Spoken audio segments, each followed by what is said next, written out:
Good afternoon from the National Service of the Liberia Broadcasting System. Welcome to Newsline.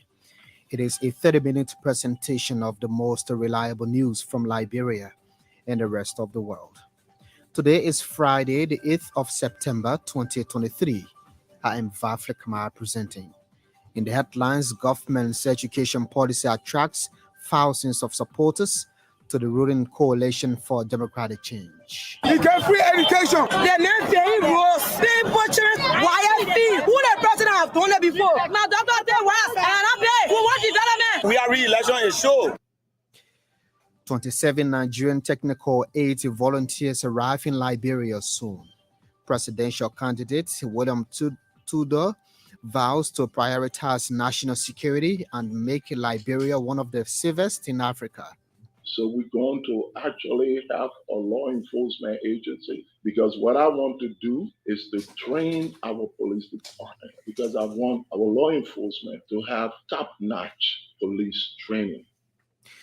And away from Liberia, Islamist militants killed at least 49 civilians during the attack in northern Mali. These are many more stories, including sports, the weather reports, the news in French are coming up. First, Emmanuel Colley and the news bulletin. Government's policy on education is said to be attracting thousands of supporters to the ruling Coalition for Democratic Change ahead of October's elections. Since coming to power in 2018, President George Weah has committed the government to the payment of WASS fees for all 12th and 9th graders. The Liberian leader also described or declared a tuition-free policy at the University of Liberia and all public universities across the country.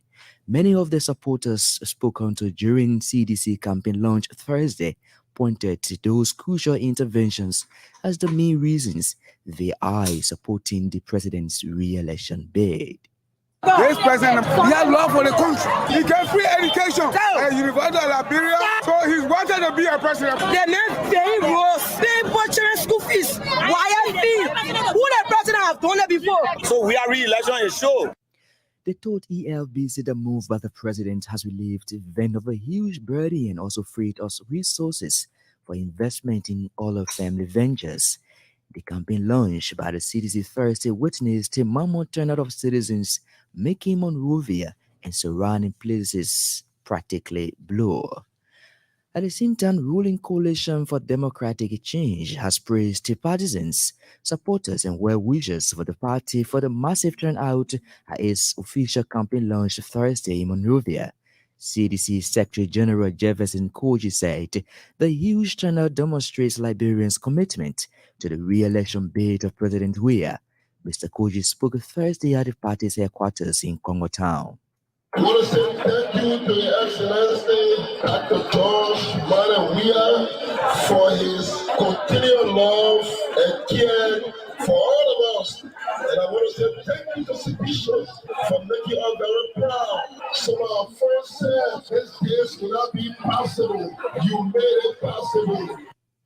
The CDC Secretary General also called on Liberians to come out massively on October 10 and vote President George Weah. He believes giving the Liberian leader a second term will enable him create more opportunities for Liberians to improve their living standards.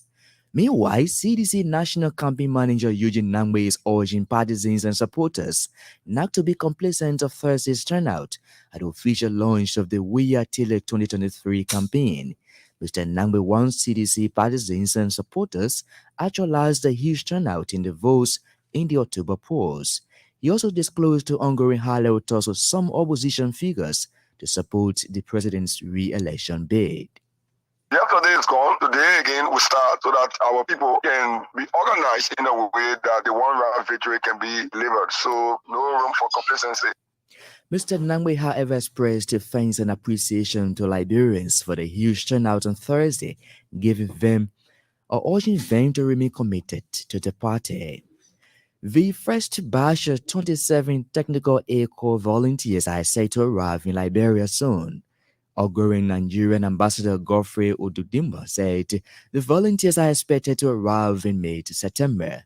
Speaking at the Ministry of Foreign Affairs recently, Ambassador Odubumun stated that the volunteers will be deployed through the University of Liberia.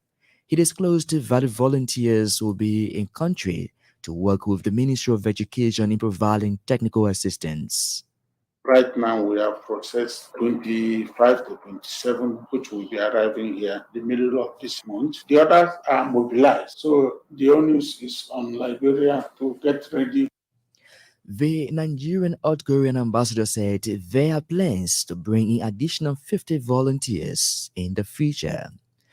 The standard bearer of the Democratic National Alliance, DNA, William Tudor, has vowed to prioritize national security if he wins the Liberian presidency. Mr. Tudor stated that the country cannot experience massive development if insecurity continues to be an issue. He also said on his administration, he will ensure strict adherence to the rule of law. When I'm blessed to be the next president of this country, it's going to be strictly the rule of law. You can be my relative, you can be your brother or sister, you break the law, we'll prosecute you. The DNA political leader further stated that his government will aim to make Liberia one of the safest countries in the world. He spoke at a media engagement recently at his Robert Field residence. The We Are Intellectual Movement, a group of like minds in support of President Weah's re-election, has commended the institution of government salary harmonization policy. According to the group, the salary harmonization policy remains a major contributor to the national development, contrary to what is being harbored by the opposition. When National Chairman Bwaka Fofana told ELBC Thursday that the salary costs from government officials are going towards the construction of roads, hospitals, and recreational facilities. That some of the money that we're using towards the building of community roads. Yeah. You know, for instance, the granted to Saklepi, can you believe not many roads in Liberia was entirely financed by the government of Liberia? Not many. Mr. Fofana, also deputy campaign spokesperson of the CDC, maintained that Liberians are resolved to continue on the path of development. According to him, the opposition are bent on the campaign to take the country on a path of retrogression when there is a leader who has shown passion and commitment to the development of Liberia. And the Liberia Drug Enforcement Agency detachment in Grand Juda County has sent a 45-year-old man believed to be a Nigerian to court for being in possession of narcotics. Suspect Ato Ojukutu was found with 23.6 grams of narcotics valued at over 140,000 Liberian dollars. According to our correspondent, the LDA has charged suspect Ojukutu with illegal drug trailing in the area. Emmanuel Colley with